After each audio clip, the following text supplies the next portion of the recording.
Alright! Hello mga moms! So for today's video, we are going to review some products. So I have like 3 products na itatry dito. First natin itatry is this Tear. This is not sponsored. So ang claim nito, kaya ako nakapabili nito. Ganyan ako nung sinabi nilang AI filter daw to siya. When we say AI filter, talagang na-fade yung iyong mga blemishes. My skin condition is this one. Meron akong maraming mga pores, mga moms. Like, ang pores ko ay may pinaglalaban sa life, pero mas better na ngayon kaysa sa before. Ang meron na lang ako is redness sa face. Yun yung ating i-filter since sabi niya ay nag-AI filter siya. So, let's see kung talagang AI filter siya. This is the product looks like. Ayan siya. It's giving iPhone 17 Pro Max. Hi! It claims that mask fit AI filter cushion, mask shield, blur setting coverage. So, nag-blur siya talaga. And this one has 18 grams in it. And I am in shade 22N. And hopefully, this one is my shade. Kasi, very, very critical. Kasi last time I purchased Tear sa online and hindi ko siya ka-shade. So, ayan na siya. Si Tear. Ayan, very, kuan lang siya. Very ganyan lang siya. Hindi siya tulad ng ibang mga cushion na may pa box and, basta, iba siya. Uy, ang ganda ng kanilang packaging ha. Ayan, naka-laser cut yan siya. Open mo siya, ganyan siya. Oops! Ayan, nandun yung kanyang puff. And, as usual, yung puff niya ay, talaga bang nandito yung puff? Kasi parang pa ganyan, nagaganyan siya. This is the puff look like, and it's velvety yung kanyang puff. Very aesthetic yung kanyang kulay, no? Parang nagbe-blend in talaga yung lahat ng kulay. And meron din siyang mirror dito. And the Tear product is, I believe, Korean brand. Ayan, kunin natin yung product dito. Nag-prep na ako ng skin, tapos na ako nag-prep, hindi ko na video yon kasi alam niyo naman yung aking pa-prep. Kung gusto niyo makita yung prep ko, go to my TikTok, go to my video, makikita niyo doon yung mga prep ko. Ito na yung shade niya, and feeling ko ka-shade ko siya. Hopefully. Parang a little maputi. Oh my gosh. Ayan. Maputi siya sa akin, girl. Pero okay lang yan. Kasi gagawa na lang natin yung faraan. So, i-puff na talaga natin siya in. So, ilalagay natin siya dito sa side na wala pang foundation. Ganito yung ginagawa nila. In fairness, coverage niya ay super nice. And madali din siyang i-blend. Girl, grabe siya. Same siya ng Tear cushion na red. And comparing dito to dito, ayan siya. Wala siyang nag-blur yung aking pores dyan. Compare dito, kasi nakikita, ayan siya, parang siya nag-blur. And hindi mo siya kailangan ng concealer dito, kasi ayan na siya, tingnan nyo. Kahit yung mga dark spot ko dyan, ay na-cover din niya. So, maglalagay tayo ng product dito sa other side, which is meron na siyang product dito, pero maglalagay pa tayo ng isa pa. And, i-blend natin using the brush. So, ganyan yung ginagawa ko din. So, as I can see, ito, ginamitan ko siya ng sponge niya na regular. Ito naman, ito yung ginamit ko. I don't know kung makikita niyo yung difference, pero ito, mas thick yung consistency. Ito parang mas nag-blend out siya. Maganda actually yung kanyang pa-coverage. I really like it. Mag-add pa tayo ng very light. Ayan, dinip ko na lang siya dito. Very light to see if, actually hindi siya kailangan i-build, pero buildable siya, mga ma'am. Ayan na siya. And hindi siya matte. Tignan nyo, meron siyang shimmer na nangyayari, or shine na nangyayari. So, definitely nakakatakot sa mga oily skin. I-touch na siya. Apparently, ang ganda na siya, girl. So, i-blend lang natin ng very, very bongga yan para hindi siya talaga mag-cakey. So, lately talaga nagugustuhan kong gumamit ng brush to blend my foundation. And I like using flat rather than using like yung may pa-curve. I don't know why. Bakit gusto kong flat?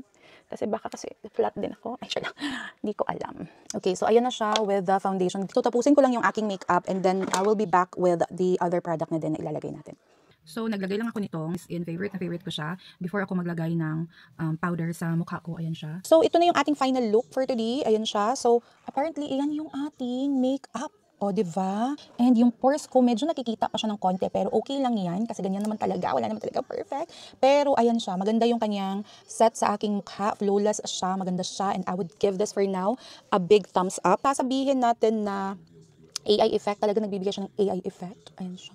Magbibigay ako ng final review later on, let's see kung ano talaga siya sa ating mukha. Hello, I am back! And ito na yung face ko after 10 hours na wearing this foundation. And then, sa foundation, mag-oil test tayo kasi as you can see, meron na tayo nakikitang shyness, chauviness. Ayan siya. As you can see, bongga yung kanyang pa-oil, mga ma'am. Hindi siya masyadong okay sa mga oily skin. Hindi pa ako lumabas nito ha, nasa bahay pa lang ako. Pero kasi dito, yung weather dito, sa labas malamig siya, hindi na masyadong mainit. How much more kung talagang mainit na mainit siya. And sabi ng anak ko, oh my gosh, you're so oily today. Alam niyo, mas gusto ko talaga nag-oil up ako kaysa nagda-dry. So far naman, pag kinuha ko yung oil, okay pa naman yung aking makeup. Ay, may nawala dito na side sa ilong. Kasi nga kanina, nag-aaching-aching din ako. Ayan. So, may nawala dyan. Dito, medyo nag-fade-fade na siya. Nakikita na yung aking mga porcelana dyan.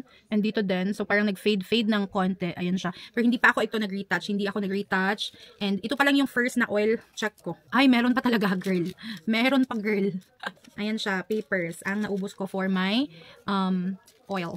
That's it for our video for today. Thank you so much for watching. If nakaabot ka dito. And see you next time. Bye!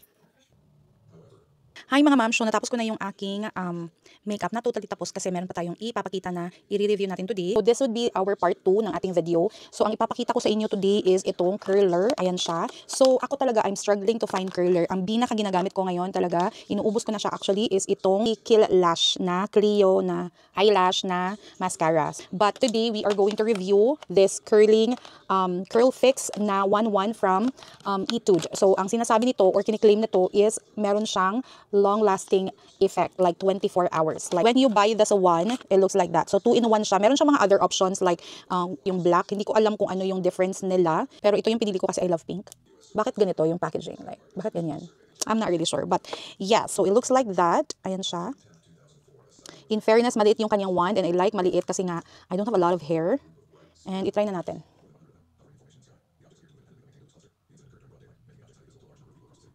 So apparently nag-lift siya ng very light pero hindi masyado.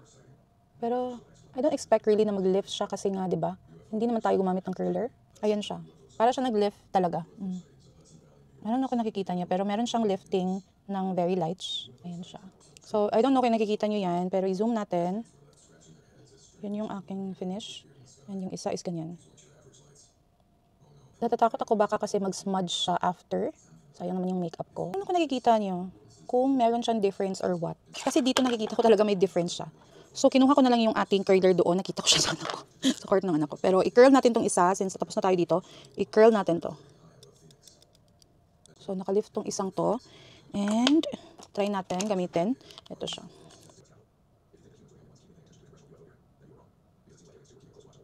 Ganyan na siya. Ayun, kinikita niyo. Pero, meron siyang parang nagkuhan yung aking piluka.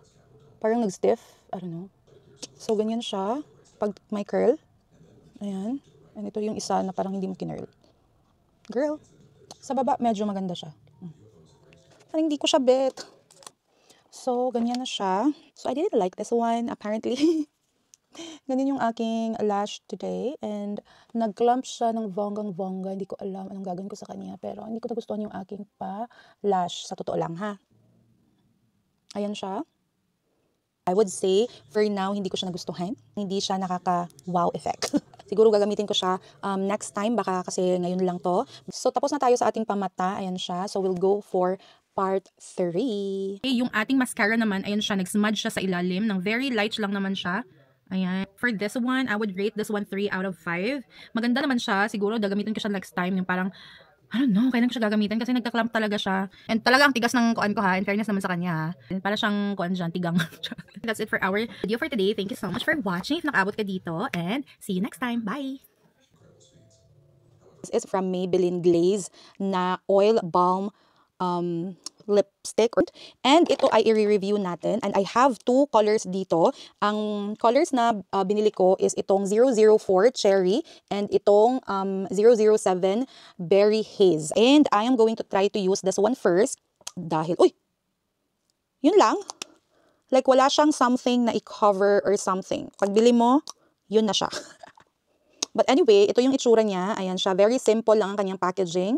And then plastic ang kanyang packaging. And then ganyan yung kanyang...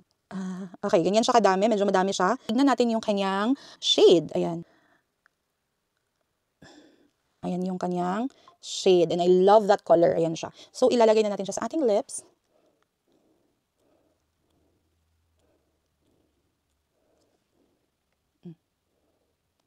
Okay. Ganyan siya. Ang bango niya, in fairness. In fairness, maganda siya. Sa makeup look ko today, ayan siya.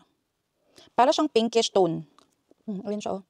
Para siyang pinkish tone. And, ganyan. Siguro sa mga mahilig mag-lip balm, ito, parang magugustuhan niyo to. Pero, nagbibigay siya ng shine sa lips. Diba? Nagmumukha siyang healthy yung aking lips. And ito try natin tong cherry. Yan. So meron siyang pagka pinkish tone talaga. And itry na natin. Ay, ganda.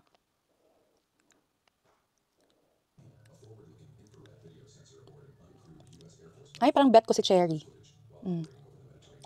Parang ito yung bet ko. Nagbibigay siya ng shine pero hindi yung parang OA na shine. Pero mas gusto ko to. I think I'm going to keep this one. Parang healthy lang ng aking lips, di ba? Ayan, depende lang siguro sa kulay. Kasi hindi ko bet talaga ito. Gusto ko yung kulay niya. I really like nude colors. Ayan siya. Pero hindi ko siya bet sa akin. Pero ito si Cherry 004. I bet na bet ko talaga ito. 5 out of 5 ito para sa akin. Yung glaze na Maybelline. So, nawala siya after a while. Parang nag-set na dun sa lips ko. So, parang siyang nag-fade na siya. And yung lip balm, yung shininess niya ay nawala din siya after a while. Hindi pa ako kumain or whatsoever. Pero, I think lip balm is talagang ganyan talaga siya kasi nga, lip balm siya, di ba?